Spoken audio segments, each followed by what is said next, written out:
Oh, Tekker's gone. João Andrade. What a goal. And again, Gabby Fernando on the 6-yard line. 99th minute. 9 minutes of injury time, and Gabby has won it for Stretford Paddock. Shot on goal. Oh! Wow! And that is that. Stretford Paddock, first piece of silverware. Tony Downs Memorial Trophy. Hello and welcome to the Stretford Paddock Fans Podcast. My name is Chris, and as always, it's great to be back with a new episode talking all things Paddock and all things Cheshire League. Now, since we last recorded, Paddock have given us two games that sum up what it's like to be a fan. A 2-2 draw with promotion chasing Winsford after going 2-0 down, followed by a dramatic 3-2 win against Congleton, with 2 goals in the final 5 minutes, clinching the win. Now, in this episode, we're going to talk through both of those matches, look at the character the team is showing, and whether this habit of late comebacks is something we can actually build on going forward. So joining me this week to talk about all of this and more, I'm joined as always by Stu. Hello, everybody. Up the Paddock. We're also joined by a familiar voice from Paddock Match Days. We're joined by our commentator, Liam. Hello. And making a very welcome return to the pod, we've got a legend of the Paddock podcast in Craig. Hello, everybody. I won't call it a legend, Chris. All right, let's get straight into it. So things on the pitch look very different to how they did just a few games ago. We're not flawless, but the results are getting better. And this team is showing real grit and fighting spirit. And even if we continue to make life hard for ourselves at times. But let's start with that home game against Winsford. Paddock 2, Winsford 2, after being 2-0 down.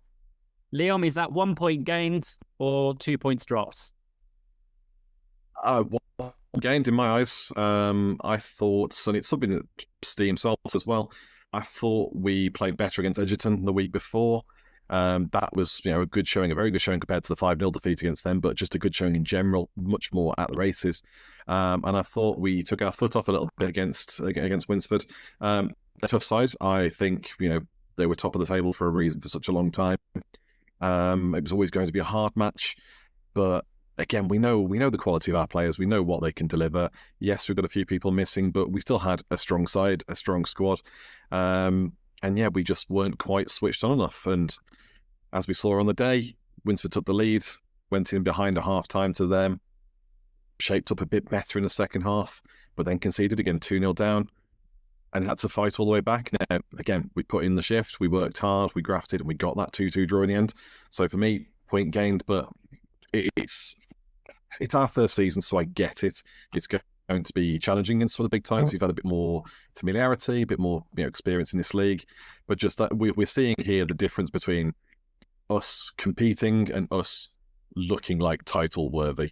And we've been doing well so far this season. We're not doing badly, even if we've had a few slips. But this sort of game just epitomised how Paddock's season feels. Really close, but not quite there. Craig, how do you think we played in that game? In one word, badly. I think the first half especially, we was ragged. We was all over the place. Like Liam alluded to there, the week before against Edgerton, everything looked controlled, steady. There was no panic. Everyone knew what's being asked of them. Yeah, we wanted to turn them over, obviously, or put it on a good showing, at least after the 5-0 that they give us at their place. And the two performances was black and white. Edgerton, like I say, you couldn't fault that with a proper striker, goal scorer. We could have been 2-0 up in the first 5 minutes. We hit the bar twice in the first 5 minutes. Even if they scuff the shot, it goes in. They just hit it too clean. Winsford, it's hard to put your finger on. We just weren't at the races in the first half at all.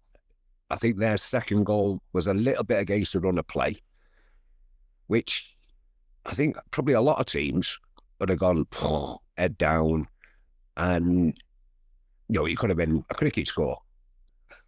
But Paddock don't do that. We've never done that. Even more so this season. It's right, that's it, enough. We started pressing, we get one back, and then the vision of Mike Taylor, to lob that keeper with players around him, that sums up Mike Taylor. That sums up the vision of the man. Yeah, he's getting on a bit, which he admits himself, but he's getting better. He's getting fitter every week. He's had injuries. He has, and he looks like he's lost a lot of weight. The lad's working. The lad's working on himself and on his game. I mean, the guy can pick a ball out. He has one look, and he's got two players biting at him, trying to knock him off the ball. But he knows that ball is still on. I can still do what I wanted to do, and he does. I think, like Liam said, we gained a point, but I think if we'd have gone out with the same attitude as Edgerton, we could have took the 3.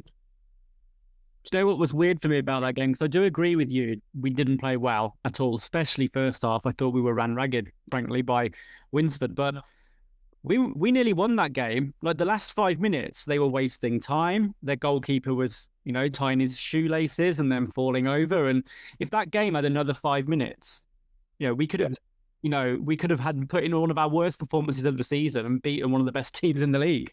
But I guess that's what having individual quality can do, because we know Mike can turn a game, as he's done that multiple times last season. But also the timing of the goals, like we conceded against the second goal against the run of play, but we basically ran straight up the other end and scored, didn't we? Like we pulled it back to 2-1 straight away, and that kind of changes the kind of impetus of the game, if you like. Just put that Winsford and Edgerton games in a bit of perspective. Winsford battered Edgerton at weekend. Yeah, it's 4-1, wasn't it? Yeah. We should have beat Edgerton by rights. Possibly could, with a better performance, beat Winsford, and then Winsford go and do that to him at weekend. I think what you were saying though about the striker situation, I think that's the big thing for us at the moment in terms of it's massively. Yeah, it's massive. I mean, if we'd have continued in that vein against Edgerton, I don't know. I think we had the first 10 minutes was all one way, and then we let them have the ball a little bit. We didn't press them. We let that back line of theirs walk out with it, but it was all set to a plan. The difference between that and the Winsford game, where, like you said, we was all over the place. There was gaps. There was gaps in the midfield. The gaps in the defence was like a motorway. The two games couldn't be different against two top sides. I think while we're on the topic of not having a natural 9 in the team at the moment, I was actually really, really impressed with the whole front 3 of Winsford. I thought they were relentless, pressing, chasing, a constant threat. I think they got tired towards the end. I didn't really rate Winsford at the back. I thought they looked vulnerable at times and not particularly mobile, but that front 3 they had in that game, I thought they caused us problems all day long. And, some of our back line aren't exactly flourishing in terms of confidence at the moment. And Winsford didn't give them a chance to even have a second touch on that ball. They were just pressing the whole game. So I can see why Winsford could bang 4 past Edgerton, because they had that threat going forward. I think they're, Winsford are a good side. And it's really not a bad point in the end. That's both games, isn't it, this season? Both games have ended 2-2. Yeah, classic Paddock, right? We've beaten Clay Brow home and away. We've come back from 2 down against Winsford home and away, and then we lost at Upton and drew with Cheadle Heath. It's just what we do. That's right. It is. I think we saw what kind of game we were going to get from the first game, because Winsford were constantly on the last man, looking for that ball over the top into the corners. They were offside at least 30 times in the game. It makes you kind of wonder how many goals they score because there aren't actually assistant referees in this league. But yeah, they clearly have a style and it works really well for them because they've got that direct pace kind of as a front three. It's that ball from, I mean, he didn't play at Hyde, Danny Fox. Yeah. He played in the back line, played in the back four, centre half when we played at their place. But he's still got that long ball in him. His legs might have gone, so he can't play in the midfield anymore. So they dropped him into the back four. But he's still pinging balls out to that right winger. And it was the right winger that did the damage all the time. He was the one that was right on everyone's shoulder. They've not got a bad left winger, but the right winger is the main man. They look for him all the time. Liam, did anybody from a Paddock perspective or within a Paddock jersey impress you in the Winsford game? Not especially. I mean, again, Mike Taylor, for me, probably the standard. I mean, you can see the effort people are putting in. There's no questioning that. It's not about work criteria. It has been realistically mentality has been an issue. Whether that's confidence, whether that's focus, I'm not sure. But I thought, like say, Mike Taylor, particularly in the most recent game, but certainly we saw it coming through in the Winsford game. He's looking like the Mike Taylor of old. He's looking sharper. And we saw, I mean, the equaliser against Winsford. It was a long ball to him, but he's playing off the shoulder like he's Totti. Like he's holding that line like a striker would. That's intelligence in its finest, like in action. Just he holds, he breaks. The second the centre-back that's not marking him moves backwards, he follows, he's ready to receive that ball, has the touch, keeps it into himself nice and tight so they can't tackle him, and gets over the chip. And I thought, honestly, that was just an unbelievable bit of play for our level and a great finish to get us valuable points. But I honestly thought the whole suspension against Winsford were big improvements to our game. We had Luke Morris came on, Lawrence O'Donoghue, Sam Walker came in, that's stability. And then Leland up top as a number 9 as well, just having a natural striker in that position. I get he's a kid and, we've got more kids looking to come through in the attacking positions as well. But natural positions matter. And when we've seen, front threes, be it whether, Kiefer, Noah, Joe, Ronnie, whoever, we've rotated a lot of wide forwards across that front three, even Camp getting in the mix. Not natural strikers, really. And you can tell, and it's a big absence when we don't have someone like Sam Pratt. And I thought, as much as Mike Taylor was the man of the hour there, I thought Leland showed some really promising signs. I remember that moment. I think Leland went through on goal. He got flagged offside, but he didn't know it. And he didn't even look at the goal. He just pinged it in the bottom corner from 25-ish yards out. And I was like, oh, he's ready. This guy, he knows where the goal is. He always does. Leland has done it from what I can gather. Obviously, I've only known the lad the last couple of years, but he knows where that net is. I think that links us nicely onto the Congleton game, where Leland did find the target in the last minute of the game to give us a 3-2 win in what looked like a very difficult game on paper, and it turned out to be quite a difficult game up until 5 minutes to go when we managed to pull the game back from 2-1 down to win it 3-2. Liam, I know you were commentating on that one. An important win. Do you think we deserved it? Very important win. I think I said it in the broadcast. For me, our season hinged on that in terms of any aspirations of promotion. It was always a slim chance pre-season, and as we've gone on, we've had the ups and downs of our confidence about challenging for the title and challenging for promotion. But even with hopes slimming down a little bit more lately, the win here was a must if that was to happen. And I think performance-wise, I thought it was better than the Winsford game. But equally, there were still a few mistakes in the mix, and that's what let Congleton in on goal. And for me, well, we beat them 3-0 last time, didn't we? At home. Yeah. For me, they were very much another team that we could have beaten 3-0, 4-0 on our day.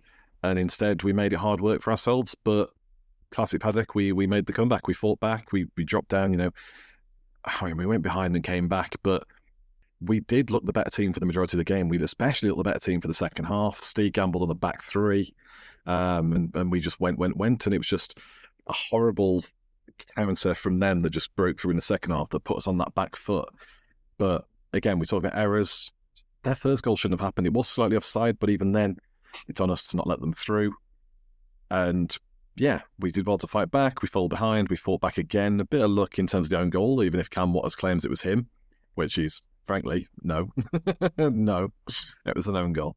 And then, yeah, Leland strikes at the end and everyone's giddy and happy, and it's what a weekend. Stuart, it was a rare appearance for you joining us on YouTube. I know you're at most of the Paddock games on the touchline home and away, but just to add to what Liam kind of said there, do you think we deserve the points on the day? Yeah, I do. I think we do. We really do did deserve them. I agree that I think we had control of the game for large parts of the match, and I think testament to the clinical finishes of Congleton, it kept pegging us back, didn't it? To be fair to the lads, you look at the last two games, we've come back several times now, haven't we, to claim points. Points against Winsford and then the win against Congleton. So showing us a real resilience and character this side of Christmas to try and get a run of form going, and you can't fault the lads for that, and the coaching staff. It's brilliant to see, and yes, we would like to do it in a bit of a better manner, but remembering that it's our first season in Division 1, so we're still learning this division as well, and still putting in cracking results like that. YouTube also gives you a bit of an interesting perspective, isn't it, than being pitch side. So you're higher up, so could really appreciate some of the work that Zach did at centre back. I know there were some stray passes, but again, filmed in a position he's not used to, and did a more than an okay job. Mike put in a vintage performance, should I say, as it's been called. Really respected that performance from him, and he looks like he's getting back to his best again. I'll edit out veteran for you, Stu, don't worry. Yeah, realise what I said. But also, obviously, well done to Leland. Came on, did the job. Of course, Perez has to be mentioned as well for coming in and being our number 9 for a large part of the match, and warmed up into it quite nicely. But I think they both offered two different contrasting things to the Congleton defence, and Leland was able to really stretch them and get in behind them and got his just desserts at the end. Yeah, I think, bearing in mind we've not won a league game since November, which is wild to even say that, but it's that time of the year where teams are going to be dropping points left, right and centre. It's not even about the performance anymore. You've just got to get the win. Right, Craig, I know you're on the touchline, as always. So did it all seem better performance-wise on the touchline as it did to us on YouTube? Yeah, it did. We, like the lads have said, we did look in control, but there was the odd error, which gave them a little bit of confidence they could get something. Obviously, they went 1-0 up. There was a hint, if you like, of offside. I know Michael made his feelings known to the referee. Again, it's like it's a hiccup to them. Yeah, all right, you scored. Yeah, enjoy it. Because we're going up the other end. And yeah, it took a good few minutes to settle down again. But then, Joe McGuinness took the goal well. He's settled in really well, I think, as well. He's a new player to us. Played a few games now, but he's into the flow, and he gets the speed. He's got the aggression in the tackle, and he's doing well. He's doing well, but again, like the lads have said, Mike Taylor, he just stands out as he's going to do something. I mean, the free kick that hit the bar, put that a foot further back, and he'd have hit it exactly the same, but it'd have gone in. It'd have dipped in. The shot late on, the deflected shot late on that hit the post. You're thinking it's one of them days. It's not going to happen, and then they go and nick one, and you're definitely thinking, not today. We're thinking that on the touchline. The lads that's out on the pitch aren't thinking like that. Right, come on, let's get in. Let's see what we can do. All right, might got a little bit of good fortune with the equaliser, but it was a good corner from Kiefer. Put it right into the mix, and Dalek went for it, and it come off the side of his head. But what can you say about Leland? Them two centre halves didn't have a clue where he was going to run when he came on. He was running in between them, he was running behind them. They just couldn't handle him. Just couldn't handle him at all. And he for a young lad, 1-on-1, like you say, right at the death, he held his nerve to bury that. A lot of people, even the experienced ones, as they leathers that, and either miss the target or the keeper blocks it. He didn't. He just kept his head, knew what he wanted to do, and just strokes it in, and then gets booked for running off, taking his shirt off. Right, he finished one similar in the Winsford game as well, didn't he, Leland? He was just marginally offside, but he tucked it away lovely with his right foot. And that was from 20-odd yard outside the box, that. Yeah. Wait, remember the one last season at Withenshaw, the night game? Yeah, like 92nd minute or something. And he burst onto that, defender chasing him, and he leathered that into the top corner. And that was his first goal for the first team. But you can't fault him. He definitely knows where the bag is. He's got 4 goals now for the first team. I don't think he's played more than like 90 minutes in total. He gets 10 minutes here and there, but he's always showed up and delivered. Yeah. I mean, some of the football in that second half, the one-touch stuff, around the edge of the box and the movement, they could have been playing on the AstroTurf. They seem to have that much control of it, and they weren't frightened. They was moving it side to side. Keith was taking them on down one side. Ronnie was having a go down the other. We definitely didn't lie down. Once, well, I can't remember what it was really. 10 minutes to go, 8 minutes to go, or something when they went 2-1 up. Yeah. That's the spirit of this team at the minute. We're not lying down. Another overlooked part of Leland's goal was Michael's assist. I don't know where that came from, but he's just picked it up at the back, strided forward 10 yards, 15 yards, and just dropped one like a pitch and wedge golf shot kind of into Leland's path, and he's like I say, he's finished it. But yeah, Michael's been getting a fair criticism, I'd say, on the on YouTube for some of his touches at times, but he definitely delivered in that moment. That finish wasn't happening without a ball like that. It was inch perfect.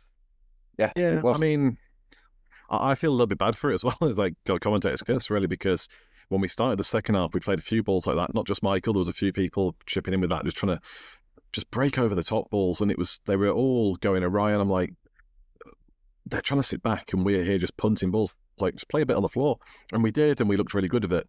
But clearly, you could see where the instruction come from Steve, and people just trying to find their range. And again, Michael, I know he's been playing with a few knocks. Obviously, he's got some problems with ankles. But yeah, he clicked in that moment, peach of a ball over the top, and the combo was like excellent ball in, and a great take by Leland just to go on and do the business as the number 9. Yeah, for his age, I'd like him to stick around for another couple of years, because I think he'll be a real asset as a 9. He's a part of that side that's playing in that under-21s league that I will be amazed if we can keep some of that team. I think a lot of that side will be snapped up, with teams a lot higher than us. Top end of the counties, National North. I think a few of them are going to be into paid football before much longer. And give it a little bit more development time in the men's football, maybe another season or two with us. I think that'll be setting them up quite nicely. I mean, they're only 17 now, aren't they? Yeah, yeah. And they've already got nearly a season and a half underneath their belts. So, give it another season or so, and you're right, they're prime for starting to move on. Weststead and Chorlton aren't too far away, and they play a bloody good level, and a couple of those probably could go on to play for teams like that. Well, apparently, I found out earlier on when I spoke to Steve, we've lost Claudio. Claudio's gone to Radcliffe, who are National League. Good for him. Not saying he's going to stay, but he may end up coming back. But at the moment, yeah, he's gone to Radcliffe. Thing is, he's not the first, and he's definitely not going to be the last player that's put on a Paddock shirt and moved on to bigger, better things. It's what we, it's what we can offer players. It's always been sort of the ethos of the club, right from sort of thinking, can we put a side together, and then we got the answer that yeah we can. At the time, the club was born, if you like, was torrid times for everybody because it was COVID year, and that was the idea. Let's try and get some of these lads back into paid football, and I think we're certainly in 12 or 13 players now over the years that have gone, dropped down to play with Paddock, and through the exposure and whatever, they're now back in paid football. And there's one very, very famous one, or he was very, very famous a fortnight ago when he knocked the FA Cup holders out. Yeah, we were chatting about that on here last time, weren't we, Isaac? He's quite the story. Yeah, that's right. For our point of view, it's well worth telling. I mean, the likes of Isaac and a few people like that came back from Peterborough. They was just released, Oxford, but they're all northern lads playing, down south, and then they just came home, heard of Paddock, wanted to play football, come along and had a go, and moved themselves, through their own talent and hard work, back up the leagues, and now they're getting paid again.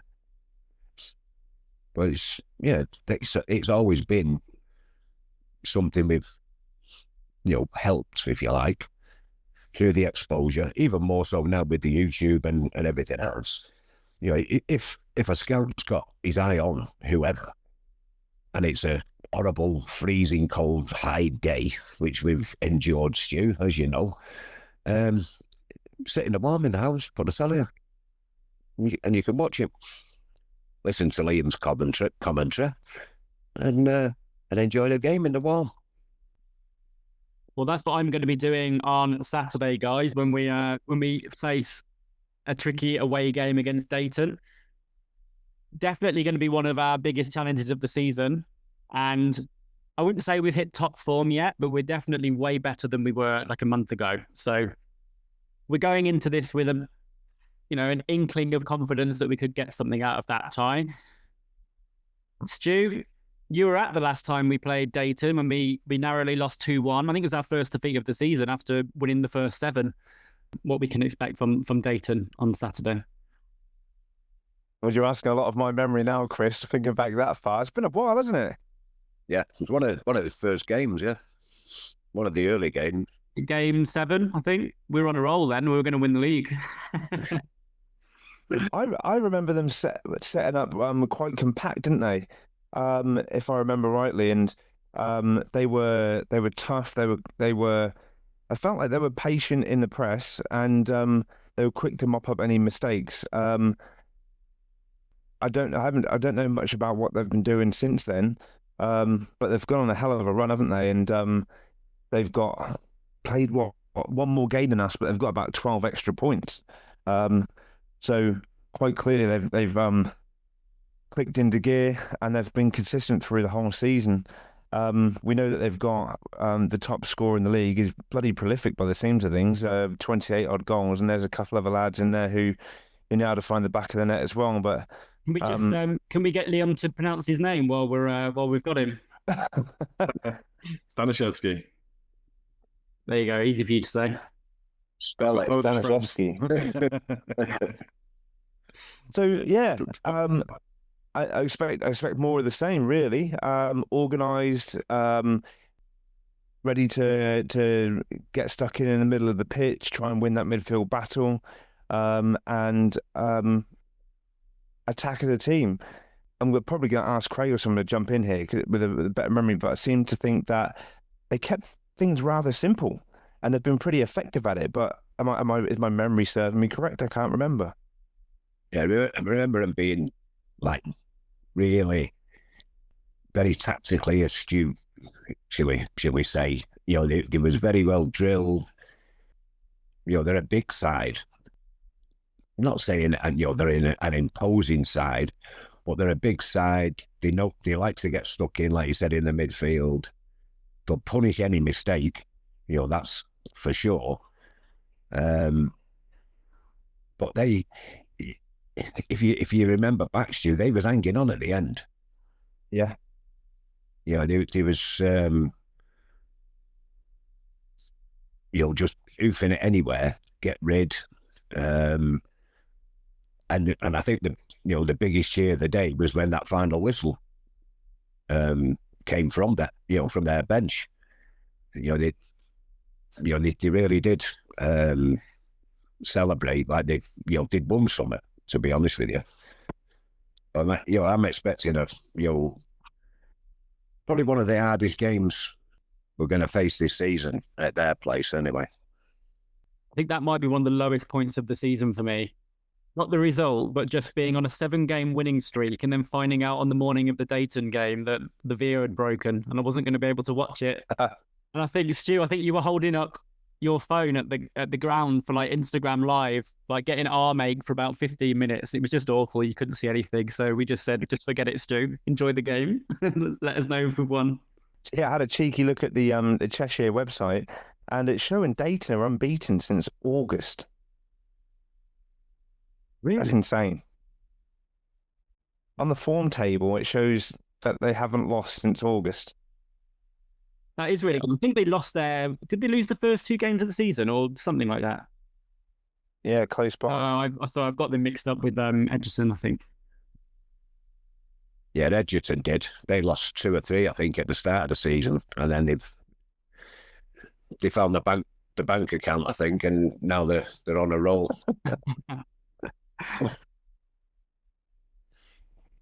Yeah, Daten lost to they lost to Claybrow earlier in the season, which we know Claybrow, a good team. They lost to Edgerton earlier in the season. And then they drew 2 each in a tricky midweek game against Claybrow. Was it last week when they went 2-0 up? And I think they got pegged back to 2-2. Yeah, we're under no illusions that the Daten game's going to be a tough one. A sneaky 1-0 win will do me this weekend. Liam, how do we say that guy's name again? Put you on the spot. Stanishevsky. Have you been practicing that ahead of the game? No, I checked ahead of the last game that obviously then we didn't broadcast. So it was a tricky one. But yeah, so Polish friends, they made sure I knew his name right because I nailed his first surname first time, but saying first name, that's confusing. The P's not there. It's threw me off. But yeah, very difficult game for us. Dayton's home form is better than their away form. Obviously, so it's an away trip for us, so it's going to be a bit sticky. You've got top scorer in the league at their side. They also got Michael Sullivan, who's been banging goals in. They've got Reece Ashcroft as well, so they have got goal threats. My hope is that they try and take the game to us because I think we suit that sort of mid to low block style and hit on the break a bit, or try and subvert their pressing. I think we can do some work there. That's where we'll have a chance to cause some trouble, but won't be easy. But certainly when we look at our form as well, it's better than it was in the autumn coming into Christmas. And I think also I think sometimes teams have a habit of underestimating us maybe when they're a bit higher than us in the league. So hopefully that'll come into our favour as well to give the lads a bit of a pep and see what we're at. we had a cool story that we didn't mention on the podcast, and that was during the Members' Day against St. Helens, some of the Irish lads flew over, and they said they bumped into one of the Daten players in the airport when they were flying back to Ireland, and he said he was a really good lad. I don't know who he was, but yeah, obviously they kind of recognised the Paddock shirts and the Irish accents and went over and said hi. But yeah, that's quite a good story to share. But it was different to what you just brought up. So I'm just gonna you mentioned our overseas fans. We've got a contingent of Swiss fans coming over this weekend to come and pay Paddock a visit and stand on the probable cold and wet sideline of a Daten grass field, which is pretty remarkable. Yeah, I've seen that. I've seen that in the Telegram group. Is it 4 of them? Yeah. That'll be a culture shock, won't it? From the rolling hills and valleys of Switzerland to the. Well, if the weather forecast is to believe, Chris, they'll feel right at home because it was supposed to get snow in this area on Friday night. Friday and Friday night. Well, it might not even be on. All right then, lads, I'm going to move us on to a quick fire question round. So I'm going to ask you a series of quick questions. You can't explain yourself. You can't justify your decision, but you need to answer all of these questions with one-word answers. Right, we're going to start with Liam, then on to Craig, then on to Stu. Question 1, agree or disagree? Paddock will win a trophy this year. Disagree. Yeah, disagree. Agree. Agree or disagree? 10-minute sin bins for descent are a good idea. Agree. Agree. Agree. Agree or disagree? Sam Pratt will finish this season as our top goal scorer. Agree. Yeah, I agree. Agree. Agree or disagree? The Cheshire League should scrap midweek games and reduce the division sizes to prevent fixture backlog. Disagree. No, I agree with that. Disagree. Agree or disagree? Paddock are underachieving this season. Disagree. Disagree. Disagree. Who is the first name on your team sheet for the Daten game? Cam Waters. Martin. Quick fire, You Stu. can cut out the silence, can't you? Shit. Leland. Which team will win Cheshire League Division 1 this season? Winsford. Daten. Daten. What's your favourite game from this season so far? Go silent now. I'll edit it to be quick fire. Thank you. I can't even remember them off the top of my head. Oh, favourite game of the season? Probably the 3-0 St Helens. 3-0 St Helens. Why? Well, that was going to be mine. We can all just chime in on St Helens. Sandbach United at home. Stu, favourite game? I hate these ones. My brain is too analytic. When we beat Knutsford 2-1 at home. Paddock's player of the season so far? Waters. Yeah, I think it's got to be Cam. So slow, I can't even tell if you're frozen or... I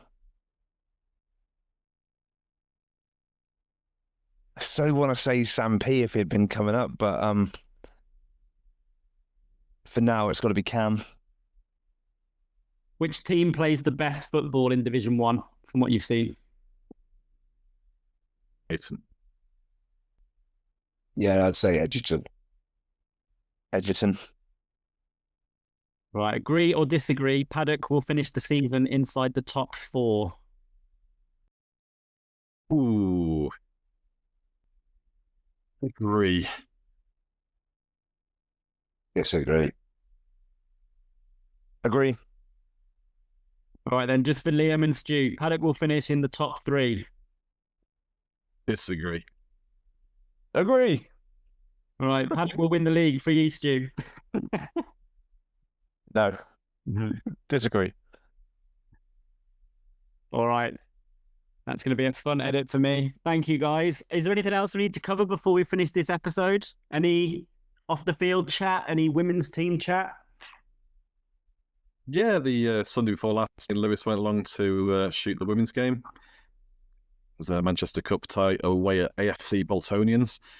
Very, very wet one. Gloomy, mist everywhere. It was horrible. And yeah, playing a team, I think there were 2, maybe even 3 divisions above us. Absolutely been routing everybody. And for the largest part of the game, we held them to account and fell behind 1-0, but a very close game. Gambled on going back 3, and unfortunately that didn't pay off. And they put a whole host of goals past us and won 7-0 in the end. But until that point of change and us gambling for it, a very strong performance from the girls. And when you consider how new a team they are, and there's still that sort of first season settling, trying to link up with each other, figure out the skill gap between players, because there's a few players in that team who are real sharp. While they're figuring all that out, to hold the team to that standard at their own place in bad weather, that's a great effort. And so, future's bright for the women's team. The opposition must be really high standard then, because what level are our women playing at? Is it 7? 8. So we were in the lowest yet, tier 8. So I believe they were tier 6. But I'm sure Lewis said he wasn't sure if they were tier 6 or 5, but I'm pretty sure they were tier 6. But yeah, no, again, it's always going to be tricky against any team that's been established. Boltonians have been around for a while as a whole club. So yeah, good showing, disappointing result, but certainly, yeah, lots to look forward to at this team. Tier 6 in the men's game, that's National League North, isn't it? So it's pretty impressive opposition. Yeah, well, the men's game goes all the way down to 4 now, don't we? So, it's a bit of a different scale. Stu, have we got any news off the field? Yeah, I've got one thing off the field. Just to finish on the field. Well done to the 18s at the weekend. Paddock youth team smashed the opposition 11-2. And then the 17s for Paddock won 5-2 as well. So really solid start to the new year by looks of things. And obviously, I think it's the 17s who are playing in a men's league on a Saturday, and they're flying at the top of the table. So they're continuing their march towards the title. But off the pitch, one thing I want to just let members know, and potentially non-members, depending on if he reaches out. Saul, who everybody knows, he's been on the podcast before.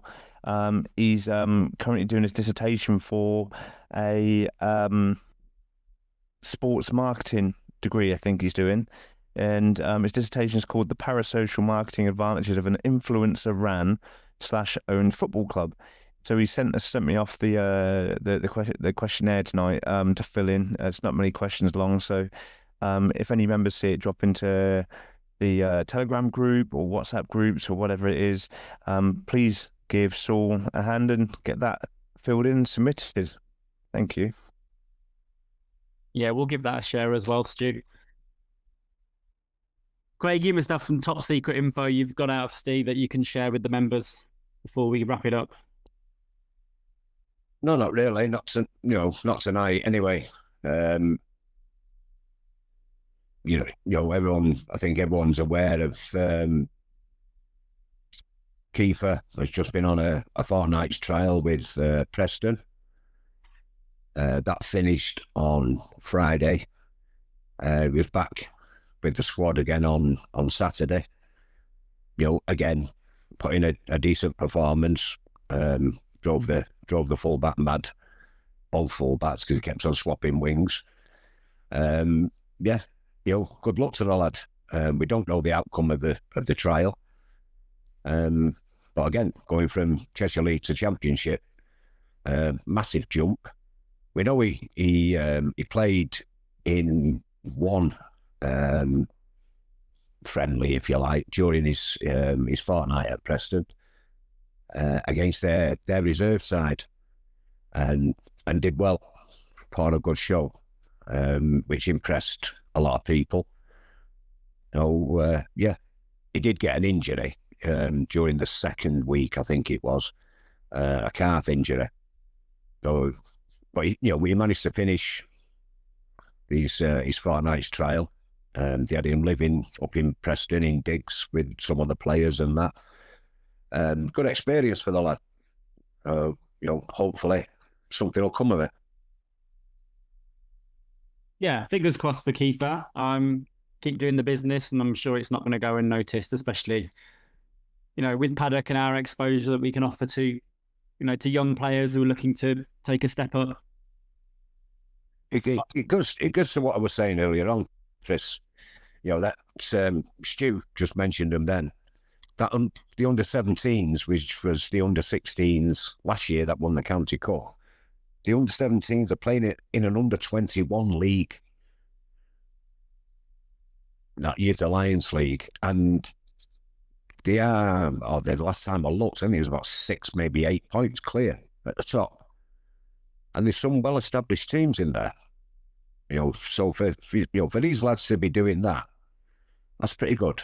That's pretty good. That's, and all that's, all the praise, to the lads, but also to Gibble and Daten for what they're doing. All right, well, good luck to Kiefer, and keep doing the business. And like with any of our young players, really, the exposure you get from Paddock, I'm sure if you keep putting in great committed performances for us, then with the exposure we get as a club, it's not going to go unnoticed. So, yeah, good luck with the outcome of that. But that seems like a nice, positive way to wrap up episode 21. So we'll say goodbye to the guests, and then we'll get out of here. So it's goodbye from Craig. Good night, everybody. It's goodbye from Stu. Bye, everyone, up the Paddock. Goodbye from Liam. See you later. Right, we'll see you all at Daten. It's goodbye from me. Up the Paddock.